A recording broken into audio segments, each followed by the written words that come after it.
तो चलिए आगे बढ़ते हैं। तो डायरेक्ट सेलर का रोल बड़ा इंपॉर्टेंट है। और ये इंडस्ट्री कब एग्जिस्टेंस में आई? ये इंडस्ट्री शुरू हुई 1886 में। कितने साल हो गए?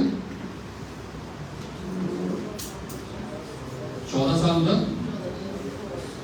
1900 हो गए। 1900 से हम खड़े हैं, 2000 भी निकल गया, 2021 भी निकल गया, 2022 भी निकल गया, तो 2000 कितने साल हो गए? सोचिए,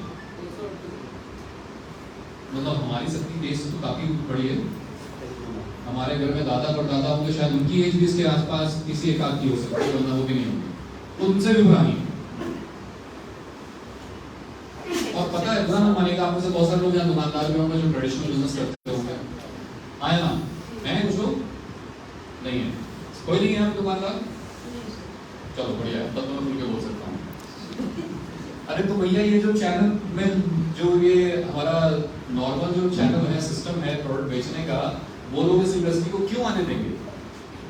क्यों आने देंगे? इसके फेवर में क्यों बोलेंगे? आप लॉजिकली सोचो, उनकी जो मार्जिन थी 50-60% जो उनको पैसे बढ़ रहे थे, आपने तो उनके पैसे पर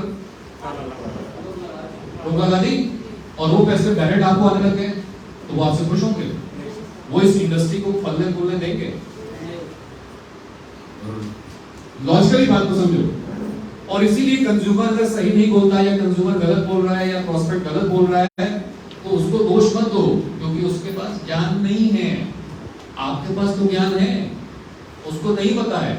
तो जैसे वही कुछ लोग मुस्कुरा रहे हैं ना, वैसे ही मुस्कुराओ। अगर बोले यार तुम्हारी इंडस्ट्री बेकार है, प्रोडक्ट बेकार है, कंपनी बेकार है, ऐसा वैसा जो भी बोलता है, आप मुस्कुराइए, कोई ध्यान मत दीजिएगा, ये कोई बात नहीं, मैं आपको बताता हूँ आपके लिए कैसे काम करें, बाकी सब छोड़ो। समझ रहे हो आप? तो कोई चीज भी चिपकानी नहीं है अपने से, कोई भी चीज दिल से नहीं जोड़नी है। अगर आप बिजनेस करने गए हो और कोई मना कर रहा है, तो बिजनेस के लिए मना कर रहा है, आपको मना नहीं कर रहा है, ये ध्यान रखिएगा। समझ रहे? तो 1886 में शुरू हुई, 90 से 96 के बीच में ये भारत में आई।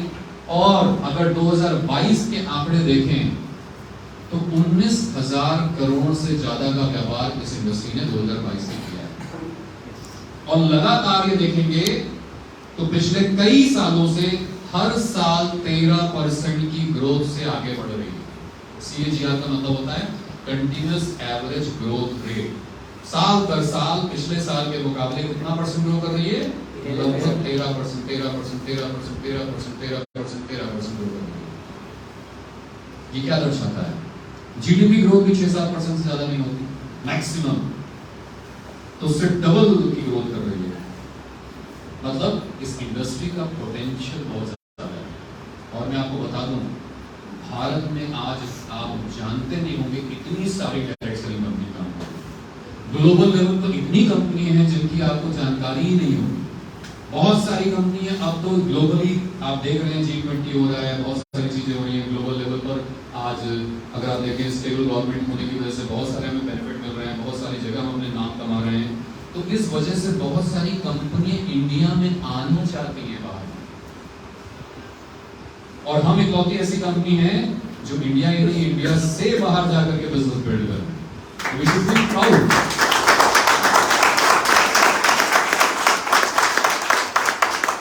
ये बड़े गौरव की बात है कि बीइंग एन इंडियन हम ग्लोबली आगे बढ़ रहे हैं। सो ये दर्शाता है कि इस इंडस्ट्री का फ्यूचर बड़ा ब्राइट है। मगर फ्यूचर ब्राइट कब होगा? आज हम मान लो 100 लोग यहाँ बैठे हैं, अगर हम सबको ये क्लियर हो गया कि ये इंडस्ट्री वाकई लेजिटिमेट कंपनीज हैं, इंडस्ट्री है, लेजिटिमेट इंडस्ट्री है, वाकई इथिकली काम करती है, लोगों के कंज्यूमर को ठगा हुआ महसूस नहीं कराती, बल्कि उनकी जरूरत को पूरा करते हुए उनको प्रोडक्ट देती है, सेवाएं देती है, सर्विसेज देती है। हाँ, हो सकता है मैं ये सही नहीं कर रहा था, तो मुझे यहाँ करेक्शन करने की जरूरत है। अगर हर बैठा हुआ व्यक्ति ये करेक्शन अपना ले, तो आप सोचो कैसा एटमॉस्फेयर बाजार में जाके होगा। आज आप 100 लोग मेरे से सुन रहे हैं, समझ रहे हैं, कल आप में से हर एक व्यक्ति जाकर के 100 लोगों को समझाएगा, तो कैसा एटमॉस्फेयर हम क्रिएट करेंगे?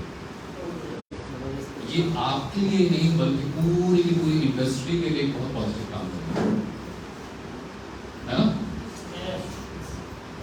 मगर वहीं हम में से कुछ लोग हैं जो जाके प्रोडक्ट जबरदस्ती बेचाते हैं। अब वहां तो वो कंप्लेन नहीं कर सकता था, वो 500 रुपए का शैम्पू लेके आया, बाल झड़ गए, रिजल्ट नहीं मिला, तो वो ना दुकानदार को जाके बोल सकता है, ना कंपनी में जाके कंप्लेन कर सकता है। मगर यहां क्योंकि आप बेच के आए हैं तो तुरंत आपको पकड़ लेगा, कहेगा पंडित जी आप देके गए थे 550 रुपए शैम्पू, रिजल्ट नहीं मिला। इसलिए हमारी जिम्मेदारी और बढ़ जाती है कि हम सही प्रोडक्ट को सही जरूरत के हिसाब से कंज्यूमर को पेश करें। या समझते हैं इस बात को? इसकी जिम्मेदारी की मैं बात कर रहा हूं, और वो अगर जिम्मेदारी हमने सही से निभा दी तो मैं आपको बता रहा हूं दुनिया की कोई ताकत आपको इस बिजनेस में सफल होने से रोक नहीं सकती।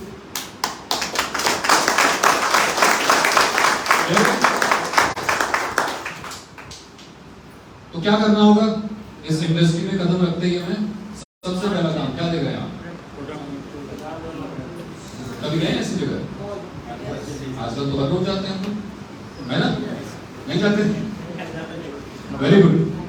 तो वही करना है, जाना नहीं है, मगर प्रोडक्ट तो चाहिए ना। साबुन भी चाहिए, शैम्पू भी चाहिए, मसाले भी चाहिए, कुकिंग ऑयल भी चाहिए, कपड़ा भी धुलना है, बर्तन भी धुलने हैं, क्रीम भी चाहिए, महिलाओं हैं तो हाइजीन के प्रोडक्ट भी चाहिए, बच्चे हैं तो उनकी केयर भी चाहिए, बुजुर्ग हैं तो उनकी केयर के प्रोडक्ट भी चाहिए। तो क्या करना है? ये तो जरूरत रहेगी। अगर आप वाकई अपना जीवन, अपनी लाइफस्टाइल, अपना फ्यूचर बदलना चाहते हैं तो सबसे पहले अपनी दुकान बदलो। सबसे पहला कदम आपने करना क्या है? आज से ही यहाँ जाइए, घूमिए फिरिए, मस्त घूम के आइए। गर्मी ज्यादा लग रही है, घूमिए 1 घंटा वहां, एसी का आनंद लीजिए, 2-4 प्रोस्पेक्टिंग करिए वहां पे। या सुनो, मगर चेंज योर शॉप। अपनी दुकान को आज से बदल दीजिए।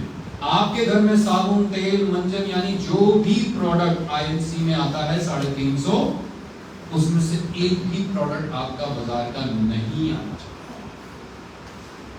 ये मेरे कहने से नहीं होगा। ये जब तक आप अपने दिल से ये बात अपने आप को नहीं बोलेंगे और इंश्योर करेंगे, तब तक इस बिजनेस में पहला कदम आप नहीं ले पाएंगे। ये सफलता का पहला कदम। आपकी दुकान, आप उसका प्रोडक्ट खुद ही नहीं यूज करोगे, अरे तो कैसे चलेगी दुकान? एक मिठाई वाला अपने घर में दूसरे मिठाई वाला की दुकान लेके आता है, बताइए?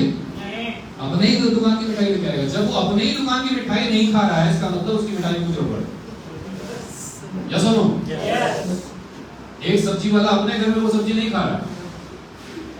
मैंने सुना है, मैंने देखा भी है, कई किसान अपने घर में खाना खाने के लिए सब्जी अलग उगाते हैं और बेचने के लिए अलग उगाते हैं। अनाज अपने लिए अलग खेत में उगाते हैं, बेचने के लिए अलग खेत में उगाते हैं। ये क्या हो गया?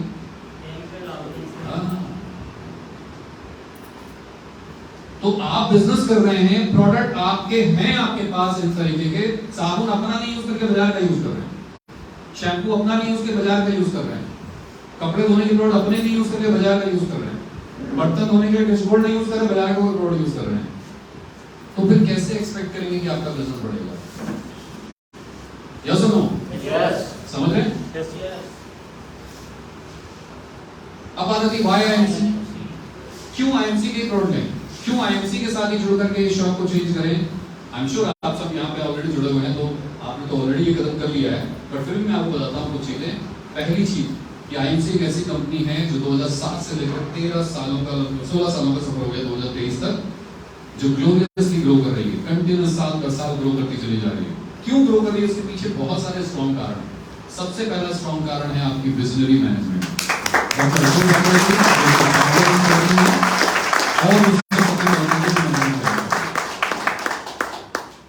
एंड ऑफ कोर्स ये ग्रेट क्लैपिंग उनके लिए होनी ही चाहिए थी, क्योंकि उनकी वजह से आज हम और आप मिल पा रहे हैं। यस और नो? और उनकी वजह से आज, इस सोच की वजह से, उस सोच की वजह से उनका सम्मान होना चाहिए। मेहनत तो आप सब कर रहे हैं, आईएमसी ये दो लोग ही नहीं है। आईएमसी हर व्यक्ति जो इस कमरे में बैठा है, इस हॉल में बैठा है, हर व्यक्ति आईएमसी है। इन्होंने तो सिर्फ एक बीज बोया, उस बीज को सींचा किसने? वो आप सबने सींचा। इन्होंने तो एक इनिशिएट की चीज की, एक इनिशिएटिव लिया, एक चीज शुरुआत करी, मगर उस शुरुआत को आगे लेके कौन चल रहा है? वो आप सब में सब। और इसलिए मैं कहूंगा आप सब बहुत ही काबिले तारीफ काम कर रहे हैं, इसमें कोई शक नहीं, इसमें कोई शक नहीं। सो